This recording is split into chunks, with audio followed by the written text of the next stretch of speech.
welcome to this pilgrimage through Holy Week. Over the next 9 days, we'll be visiting a different place in the Holy Land as we prepare our hearts for Easter and to reflect on Jesus' ministry in these places. We begin our pilgrimage in Jericho. Jericho is one of the oldest cities in the world. There are archaeological remains that go back around 10,000 years. And of course, there are many stories in the Old Testament that relate to this really important city. It's where the Israelites crossed over into the Promised Land.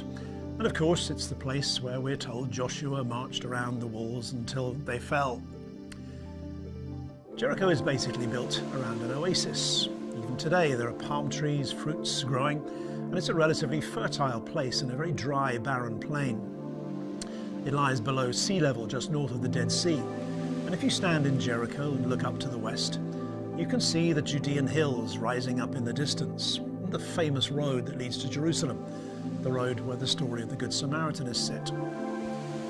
Of course, most of Jesus' public ministry took place further north in Galilee, but towards the end of the story that the Gospels tell us, he begins to make the journey with his disciples south through the Jordan Valley. It's a journey he would have made many times in his life, to visit the temple in Jerusalem.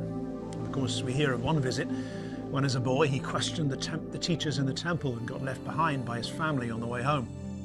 But on this occasion, there's something rather fateful and foreboding about this rabbi and his followers marching on Jerusalem for the climax that's about to happen.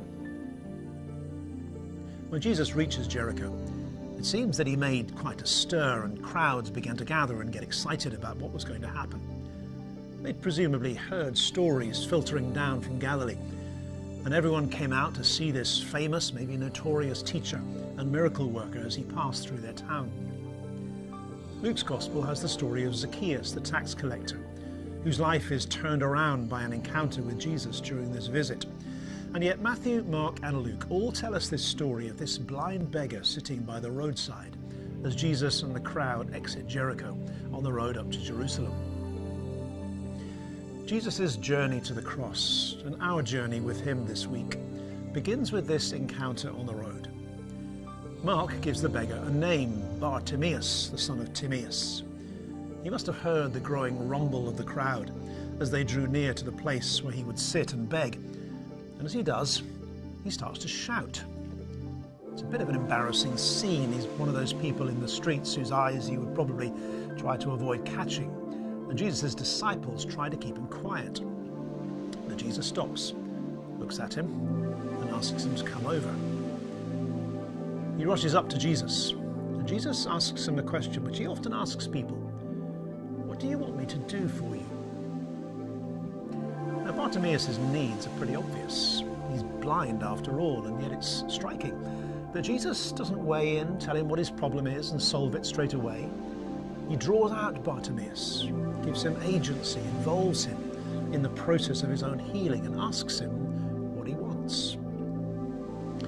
As we begin our journey this Holy Week towards the cross, we begin with Jesus telling us not what our problem is and what we need to do about it, but with this question of Jesus to each of us. What do you want me to do for you? It's a question that's really worth pondering in your heart of hearts. What do you really want Jesus to do for you? Bartimaeus' answer is straightforward.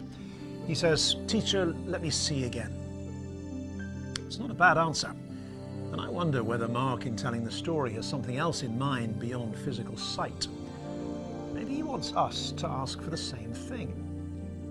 Bartimaeus asks to be able to see clearly. As we begin our journey with Jesus to Jerusalem and the cross and the tomb that awaits him, we could do a lot worse than asking that we might be able to see clearly, that we might see Jesus clearly as he takes this journey, that we might see our culture for what it is, its strengths, its weaknesses, its blind spots, its virtues, that we might be able to see ourselves as God sees us and our neighbours as the precious people that God has given us to love. What do you want me to do for you? Jesus asks. Help us to see ourselves, our world, and Jesus himself more clearly this Easter.